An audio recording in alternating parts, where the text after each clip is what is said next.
Welcome to November Blues. Now, I did think of starting off and talking about pessimism.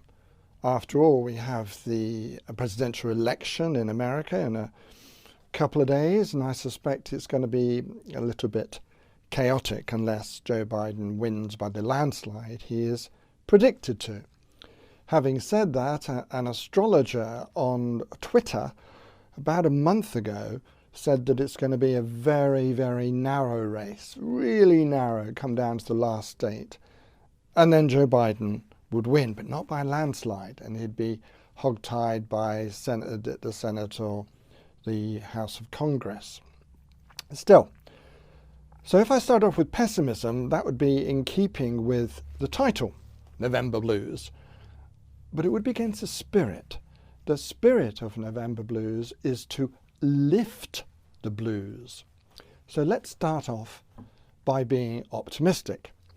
And it's an interesting thing, optimism. Is it, for example, inherited? Or is it learnt? Or is it a bit of both?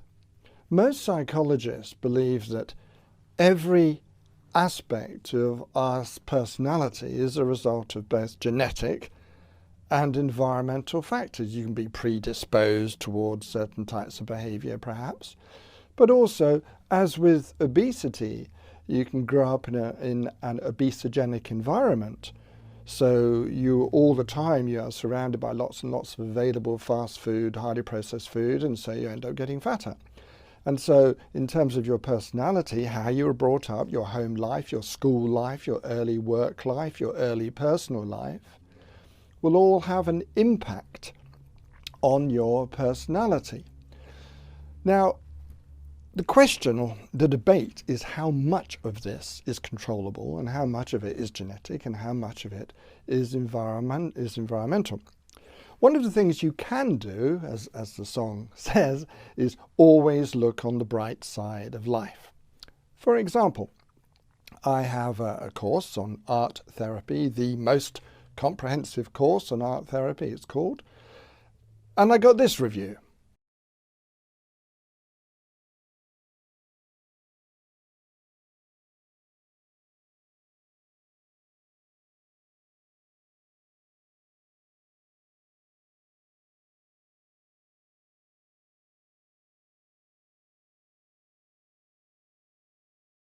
Note the allegations. First of all, I'm a liar. Secondly, I'm a fraud. Thirdly, that I put things in the title that are to take money from people, and that's the only reason I'm doing it, apparently. And it's all fraudulent anyway, as I go and admit it, according to the review, and it's all a hoax. I could just dwell on that.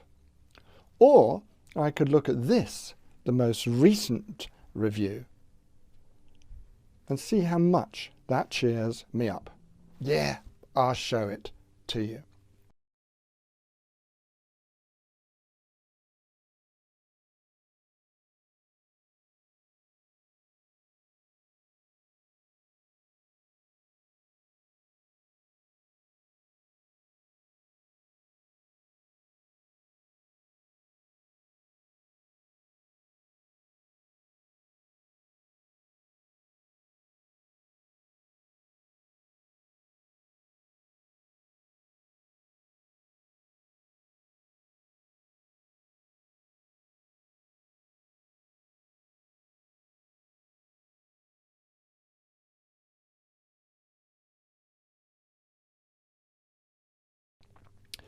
And so in life, we can try and look on the bright side of life. And one of the ways of doing that is perhaps to be more aware of the words that we use, perhaps even change the words we use when we describe to ourselves what is happening. Now, by that I'm referring to the internal dialogue, noting what's happening in the environment, the external events, and monitoring our reactions accordingly. For example, let's say, I don't know, well, I have a comb here, and let's say that I'm combing my hair for this, and lo and behold, my tough, healthy hair my cheap comb or my hard knobbly head has bust some of these. So I could say, well, I really messed that up. Or I could say, well, I was in a hurry to get ready for the filming, and I did try and look as smart as possible. I really did try hard. Or let's say you're doing an essay at school or college or something, and you get a low mark. Now you could say, well, that was awful. I really screwed that up. Or you could say, well, I did try my best. I just perhaps lacked a bit of guidance or direction. Now let's say that I go out to the shops, which I'm probably not going to do as we're currently locked down or about to be locked down, I should say, in the UK. But let's say I go out to the shops and everything seems to be going wrong. There's traffic jams, the shops I want to go to are closed, I've gone at the wrong time, I've forgotten my wallet, I haven't got cards with me, etc., etc.